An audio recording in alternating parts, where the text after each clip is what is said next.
This is bigger than it looks because what just unfolded, it is not a casual political spat.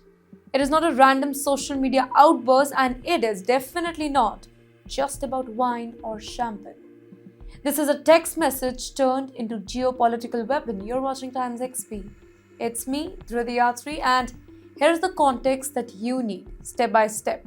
In global diplomacy, there is one unwritten rule. Private conversation stays private.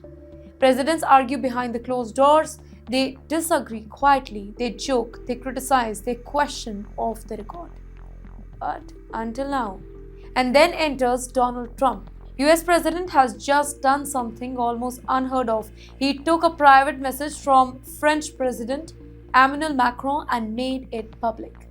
Posted it, in fact, broadcasted it, turned it into a warning.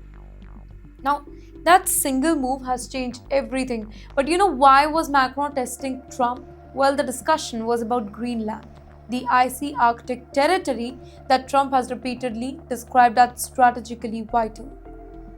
Now, Greenland, this place, it sits at the heart of the Arctic trade route because it is rich in rare earth minerals, because it gives military advantage as global power shifts north. France and much of Europe found Trump's obsession excessive here. Some in Paris mocked it openly though. Macron in private questioned it. Now that particular message was never meant for the public eye, and that's where the things went off the rail. Trump felt mocked, undetermined, disrespected not just by Macron but by entire Europe.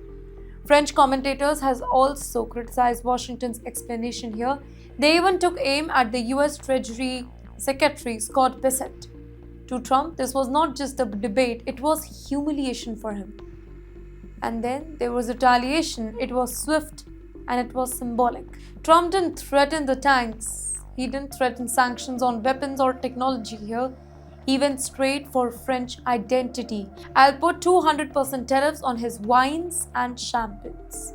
That message matters. You know why? Because wine and champagne, they are not just exports for France, it is political power.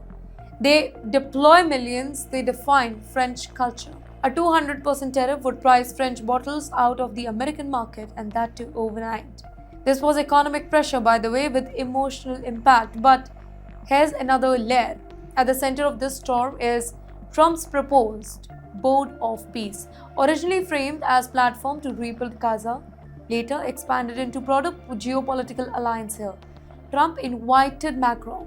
France hesitated. Paris signaled that it might say no. Now that hesitation was final trigger. To Trump, declining the invitation was a challenge to US leadership. Well, the message from Trump is loud and clear. Don't mock America. You don't decline its invitations lightly, and you don't assume private criticism will stay private. Trump even insisted that Macron would eventually fall in line and join the board. Tariffs, they were the leverage here. So here's what we are really talking about, ladies and gentlemen. Not Greenland alone, not Gaza alone, not wines alone. Well, this is about who leads the Western alliance, about whether Europe can push back, and about how Trump plans to rule diplomacy openly, publicly, and without any filters. Here's the bigger question. Does Macron respond? Does the European Union retaliate? Or does Europe quietly step back to avoid a trade war? One thing is certain here, diplomacy has changed. Private is no longer private, and power in Trump's world is exercised publicly. This is not the end, this is just the opening chapter.